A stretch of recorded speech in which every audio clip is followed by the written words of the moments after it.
কখনো ভেবেছেন শান্তিরও একটা গন্ধ আছে, একটা রং, একটি ছোঁয়া, যেটা শুধু দেখা যায় না, অনুভব করা যায়।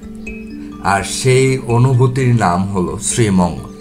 চা বাগানের প্রতিটি ঢালে যেন এক একটি কবিতা, আর সেই কবিতার পাতায় লেখা পরিশ্রম, হাসি আর প্রকৃতির ভালোবাসা। এই শহর শুধু চোখে দেখার নয়, এটা মন দিয়ে অনুভব করার জায়গা। স্বাগতম শ্রীমঙ্গলে, সবুজে মোড়া চায়ের রাজধানী, এক টুকরো শান্তি, এক চুমুক প্রকৃতি। আর আজকের ভিডিওতে আমি আছি আপনাদের সাথে মোহাম্মদ হৃদয় হক। আজকে আপনাদেরকে ঘুরিয়ে দেখাবো শ্রীমঙ্গলের বিভিন্ন দর্শনীয় স্থান। তাহলে চলুন দেরি না করে শুরু করা যাক আজকের ভিডিও। ঢাকার সায়দাবাদ থেকে জনপ্রতি 570 টাকায় নন এসি বাসে করে পৌঁছতে হবে শ্রীমঙ্গল। আপনারা চাইলে ট্রেনে করেও আসতে পারেন। সেক্ষেত্রে শ্রেণীভেদে ভাড়া 275 টাকা থেকে শুরু করে 1000 টাকার মধ্যে হয়ে থাকে। শুভ সকাল শ্রীমঙ্গল। আমরা বর্তমানে এখন শ্রীমঙ্গলে আছি। আজকে আমরা শ্রীমঙ্গলের বেশ কয়েকটা স্পট ঘুরে দেখব। তাহলে চলুন আমাদের সাথে। শ্রীমঙ্গল থেকে আমরা সারাদিনের জন্য একটি সিএনজি রিজার্ভ করি, যার ভাড়া 1500 থেকে 2000 টাকার মধ্যে পেয়ে যাবেন। আপনারা চাইলে ইমন ভাইয়ের সিএনজি নিতে পারেন। তিনি অত্যন্ত ভালো একজন মানুষ। তার নাম্বার ডেসক্রিপশন বক্সে দেওয়া থাকবে। শুরুতে আমরা দেখব লাউয়াছড়া জাতীয় উদ্যান। বাংলাদেশের অন্যতম সুন্দর ও জীববৈচিত্র্যে ভরপুর একটি সংরক্ষিত বনাঞ্চল। এখানে বিভিন্ন রকমের বন্য প্রাণী এবং উদ্ভিদ ও প্রাকৃতিক সৌন্দর্যে ভরপুর। এখানে কয়েকটি নির্ধারিত ন্যাচারাল ট্রেল আছে, যেখানে হাঁটতে হাঁটতে দেখা যায় বনের প্রাকৃতিক জীবন। ট্রেল ধরে চললে উল্লুকের ডাক, পাখির সুর আর পাতার মর্মর শব্দ মিলে তৈরি হয় এক অন্যরকম অভিজ্ঞতা। তাছাড়াও আমাদের চোখে দেখা মাকাক বানর, যা দেখে আমাদের খুবই ভালো লেগেছে। লাউয়াছড়ায় আছে শত শত প্রজাতির গাছ, যেমন গর্জন, শাল, টিক, বট, মেহগনি, বাঁশপাতা গাছ, লোহাকাঠ, সুন্দরী, চামকাঠাল, আগর সহ ইত্যাদি। তাছাড়াও লাউয়াছড়া জাতীয় উদ্যানের ভেতরে লুকিয়ে আছে এক অনন্য সৌন্দর্যের নাম খাসিয়া গ্রাম। প্রকৃতির কোলে গাছের ছায়ায় ঘেরা এই ছোট্ট গ্রামটি বাংলাদেশের ক্ষুদ্র নৃগোষ্ঠী খাসিয়া সম্প্রদায়ের বসবাস স্থান।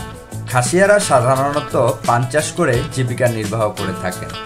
তাদের সমাজ মাতৃতান্ত্রিক, অর্থাৎ পরিবারের সম্পত্তি উত্তরাধিকার সূত্রে মেয়ের হাতেই যায়। খাসিয়ারা ধর্মীয়ভাবে খ্রিস্টান হলেও তারা প্রকৃতি এবং বনের প্রতি গভীর শ্রদ্ধাশীল। তাদের পোশাক, ভাষা, আচার আচরণ আলাদা এক সাংস্কৃতিক সৌন্দর্য আছে। উৎসবের সময় তারা গান, নাচ ও ঐতিহ্যবাহী খাবার আয়োজন করে থাকেন। তো ফ্র্যাঙ্ক, তো এখানে এটা তো খাসিয়া পল্লী। এখানে টোটাল কতটা পরিবার এখানে বসবাস করে? 30টা মতো ফ্যামিলি আছে। 30টা? 200 জনের মতো মানুষ। 200 জনের মতো মানুষ। আচ্ছা, মানে এইখানে যে তারা বসবাস করে, তাদের মানে উপার্জনের ইয়াটা কি? আয়ের উৎস পান। পান, আয়ের উৎস পান। তোমাদের মানে প্রধান খাবার কি? ভাত, এগুলোই। ভাত, আপনাদের মতোই। আচ্ছা, ভাতে আর সাথে আর কি কি খাও? তরকারি, মাছ, এগুলো। আর এমনি আমাদের ট্র্যাডিশনাল খাবার হচ্ছে মানে চিটো বলে আমার ভাষায় আর কি। চিটো? চিটোটা কি? এটা মানে খিচুড়ির মতো আর কি। খিচুড়ির মতো? ওটা চিটো, ওটা উৎসব টুৎসব? চিটো, হ্যাঁ, ওটা উৎসব টুৎসব হইলে এটা আয়োজন করা হয়। তাছাড়াও লাউয়াছড়া জাতীয় উদ্যানে বেশ কয়েকটি চলচ্চিত্রের অংশ ধারণ করা হয়েছিল। তার মধ্যে around the world in 80 days এর চলচ্চিত্রের একটি অংশ এখানে ধারণ করা হয়েছিল। আর হুমায়ুন আহমেদের আমার আছে জল মুভিরও কিছু অংশ এখানে ধারণ করা হয়। তো আমরা এখন বর্তমানে মাধবপুর যে লেক, সেখানে যাব। আমরা এই রোড দিয়ে এসে এখন আমরা এই দিক দিয়ে ঢুকবো। তালিকার দ্বিতীয় স্থানে রয়েছে মাধবপুর লেক। সবুজ পাহাড়, চা বাগান আর গভীর নীল জল, এই 3 উপাদান একত্রে মাধবপুর লেককে করেছে এক অনন্য সৃষ্টি। লেকটি প্রায় 1 কিলোমিটার লম্বা ও 500 মিটার চওড়া। চারপাশে পাহাড়ে ঘেরা উপত্যকার এর অবস্থান। মাধবপুর লেক মূলত বাংলাদেশ চা বোর্ডের অধীনে থাকা মাধবপুর চা বাগানের অংশ। শীত মৌসুমে মাধবপুর লেক হয়ে ওঠে অভিবাসী পাখিদের অভয়ারণ্য। বাংলাদেশের বিভিন্ন প্রান্ত থেকে পাখিপ্রেমী ও ফটোগ্রাফাররা এখানে আসে শুধুমাত্র অতিথি পাখিদের দেখার জন্য। মাধবপুর লেক এমন একটি জায়গা যেখানে প্রকৃতির নিজ হাতে এঁকেছে এক নিখুঁত চিত্রকর্ম। এর সৌন্দর্যের বিশেষত্ব হলো আকাশ, পাহাড় এবং নীল জলের মেলবন্ধন।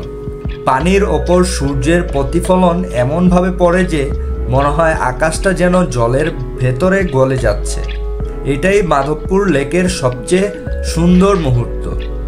আমার দেখা শ্রীমঙ্গল ভ্রমণে সবচেয়ে ভালো লাগার স্থানটি হলো মাধবপুর লেক।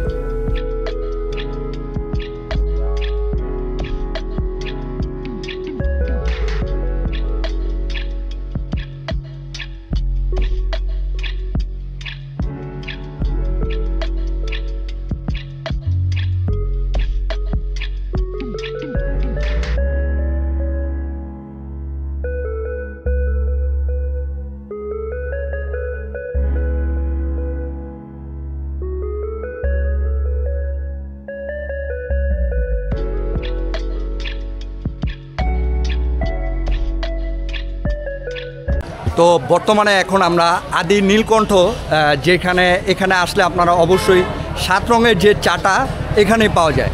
এটা হলো আপনার শ্রীমঙ্গলের 7 রঙের যে চাটা, সেটা এইখানে আপনারা পাবেন। তালিকার 3 নম্বর স্থানে রয়েছে চা বাগানের পাশে অবস্থিত আদি নীলকণ্ঠ চা কেবিন। বর্তমানে এটি একটি দর্শনীয় স্থান। এখানে পাওয়া যায় 8 থেকে 7 রঙের চা, যা সারা বাংলাদেশেই বেশ জনপ্রিয়। এই বিশেষ চা উদ্ভাবন করেছিলেন রমন পাল নামে একজন চা বিক্রেতা, যিনি নীলকণ্ঠের পরিচিতিকে দেশব্যাপী ছড়িয়ে দেন। চায়ের স্তর ভেদে বিভিন্ন স্বাদ ও রঙের তৈরি হয়ে থাকে।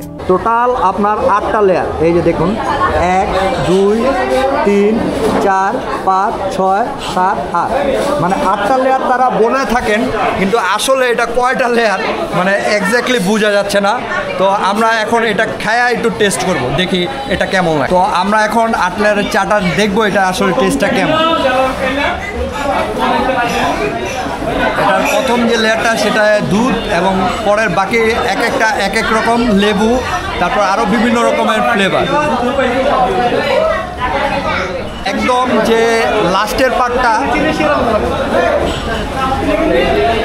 এটা একটু চিনি শিরার মতো টেস্ট।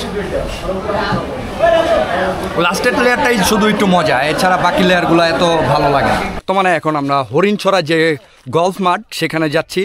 তো আমরা এখান থেকে একটা ভিউ দেখবো, সুন্দর ভিউ। তাহলে চলুন আমাদের সাথে। আমাদের ভিডিওর 4র্থ স্থানে রয়েছে শ্রীমঙ্গলের অন্যতম শান্ত ও মনোরম জায়গা হরিণছড়া গলফ মাঠ। এটি শুধু একটি গলফ মাঠ নয়, বরং প্রকৃতির কোলে তৈরি এক অসাধারণ প্রশান্তির স্থান। চারপাশে সবুজ পাহাড়, চা বাগান, পাইন গাছ আর খোলা নীল আকাশ। এই গলফ মাঠের প্রতিটি দিকে আছে এক অদ্ভুত শান্তি ও নান্দনিকতা। আর বিকালে সূর্যের আলোয় ঝলমল ঘাস, সব মিলিয়ে একেবারে সিনেমেটিক। পাহাড়ের ঢালে সাজানো এই গলফ মাঠের নরম ঘাসে হাঁটলে মনে হবে আপনি যেন ইউরোপের কোনো গ্রামের দৃশ্যের মধ্যে দাঁড়িয়ে আছেন।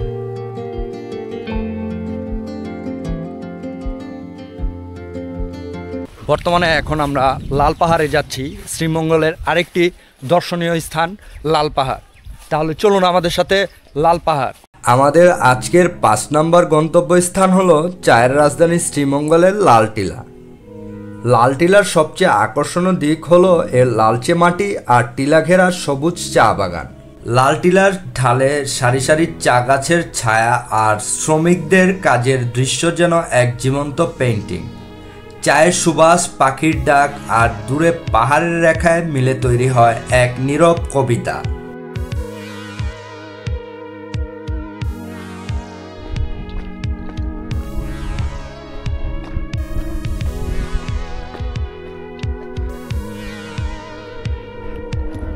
উফ, প্রচুর রোদ। আমরা একদম দেখুন ভিউটা, দেখুন জাস্ট, এই যে দেখুন, এই ভিউটা মিস করতাম না আসলে। এই যে দেখুন, এটা একদম লাল পাহাড়ের লাল টিলা বলে, লাল টিলার টপে আমরা এখন। আমাদের আজকে সর্বশেষ এবং 6 নম্বর ধাপটি হলো বধ্যভূমি 71, শ্রীমঙ্গলের অন্যতম ঐতিহাসিক স্থান। মুক্তিযোদ্ধার স্মৃতিকে বহন করে চলেছে আজও। সবুজ প্রকৃতির মাঝে দাঁড়িয়ে থাকা এই স্মৃতিস্তম্ভটি শুধু ইতিহাসের সাক্ষী নয়, এটি আমাদের মুক্তিযোদ্ধার সংগ্রামের এক নিঃশব্দ প্রতীক। এখানে গেলে একদিকে প্রকৃতির শান্ত সৌন্দর্য, অন্যদিকে ইতিহাসের গভীর বেদনা অনুভব করা যায়, যেন একই সঙ্গে এক পবিত্র ও মর্মস্পর্শীয় অভিজ্ঞতা। তো আজ এই পর্যন্তই, দেখা হবে আবার পরবর্তী অন্য কোনো ভিডিওতে। সে পর্যন্ত সবাই ভালো থাকুন, সুস্থ থাকুন, আর অবশ্যই আমার চ্যানেলটাকে সাবস্ক্রাইব করতে ভুলবেন না। আল্লাহ হাফেজ।